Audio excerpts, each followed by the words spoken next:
আপনাদেরকে রাসূল সাল্লাল্লাহু আলাইহি সাল্লামের জীবনের একটি গল্প শোনাবো।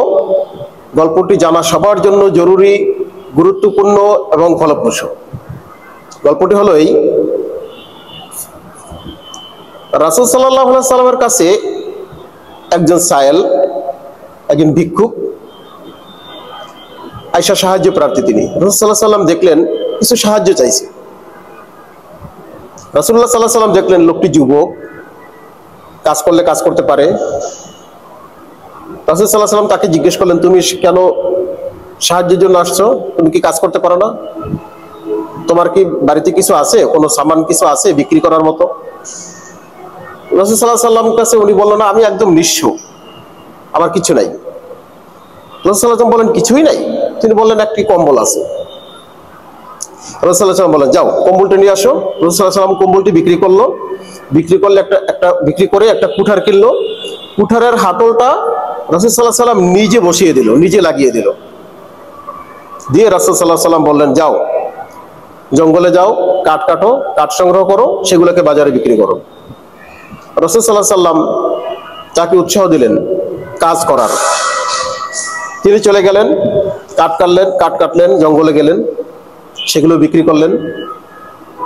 কিছুদিন পর রাসূল সাল্লাল্লাহু আলাইহি সাল্লামের কাছে এসে তিনি বললেন, ইয়া রাসূলুল্লাহ সাল্লাল্লাহু আলাইহি সাল্লাম, আমি স্বাবলম্বী হয়েছি, নিজে কাজ করে এখন আমি আমার জীবন নির্বাহ করতেছি এবং ভালো জীবন যাপন করতেছি। আমি রাসূল সাল্লাল্লাহু আলাইহি সাল্লাম কি শিক্ষা দিলেন? নবীজির শিক্ষা, করোনা ভিক্ষা, মেহনত করো সবই। তিনি ভিক্ষুকের হাতকে কর্মের হাতে পরিণত করে দিলেন। কথাটা বলছি খুবই দুঃখ ভারাক্রান্ত, ব্যথা নিয়ে।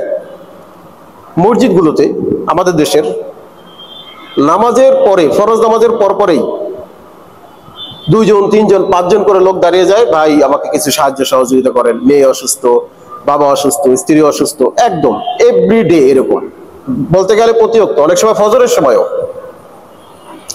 অথচ আমরা নামাজের ভিতরে কি বলি? ইয়াকা না'বুদু ওয়া ইয়াকা নাস্তাইন। আল্লাহ, তোমার ইবাদত করি এবং তোমার কাছেই সাহায্য প্রার্থনা করি। এই কথাটা বলে সালাম ফিরে দাঁড়ায় যায় মানুষের কাছে সাহায্যের জন্য। দেখুন যে মসজিদের ভিতরে আল্লাহর কাছে সাহায্য প্রার্থনা করে মসজিদেই দাঁড়াইয়া আবার সাহায্য মানুষের কাছে, এটা শোভনীয় না, এটা উচিত না, এটা নিষেধ। মসজিদের বাইরে হয় সেটা ভিন্ন কথা। মসজিদের বাইরে তো অসংখ্য লোক, মানে বিশেষ করে জুমার দিন, শুক্রবার দিন কয়েকশো লোক মসজিদের বাইরে দাঁড়ায় সাহায্যের জন্য। আপনারা অ্যাসেসমেন্ট করে দেখেন, আপনারা গবেষণা করে দেখেন তো, আপনারা মাফ করবেন, আমি আল্লাহর কাছে ক্ষমা চাই, আল্লাহ এরকম পরিস্থিতিতে তুমি আমাদের কাউকে নিও না, যেন সাহায্য মানুষের কাছে হাত পাততে না হয়। আল্লাহর কাছে আমি কায়মনো বাক্যে প্রার্থনা করি। বাট আপনারাও একটু চিন্তা করে দেখেন তো, মুসলমানদের সংখ্যায় কি পরিমাণ মুসলমান ভিক্ষাবৃত্তি করে রাস্তাঘাটে, হাটে বাজারে, মসজিদের গেটে। সেই হিসাবে অন্য ধর্মের লোকদেরকে আপনার চোখে পড়ে? দেখবেন, ভাই আমি নমুসলিম, সাহায্য চাই, মানে অন্য ধর্ম থেকে মুসলমান হইয়া তার ভিক্ষা করা শুরু হয়ে গেছে। এটা কি উচিত? আমাদের কি বিবেক জাগ্রত হবে না? সেজন্য বলবো, আমরা আল্লাহর কাছেই সাহায্য প্রার্থনা করি না। যেহেতু আমরা আল্লাহর ইবাদত করি, সাহায্যটা আল্লাহর কাছে চাই, আমরা বুঝতেছি, আমরা ওই কথায় থাকি, আমরা একটু কাজ করি। বেশিরভাগ ভিক্ষুকদের দেখবেন সুস্থ সবল, বিভিন্ন অভিনয় করে, হাত নাই পা নাই, এইসব মানে বাঁকাতারা করে, এগুলো আপনারা দেখেন আপনাদের চোখে।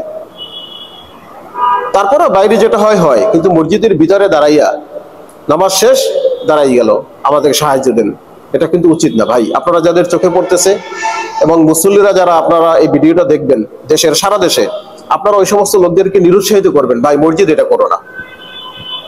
ধন্যবাদ।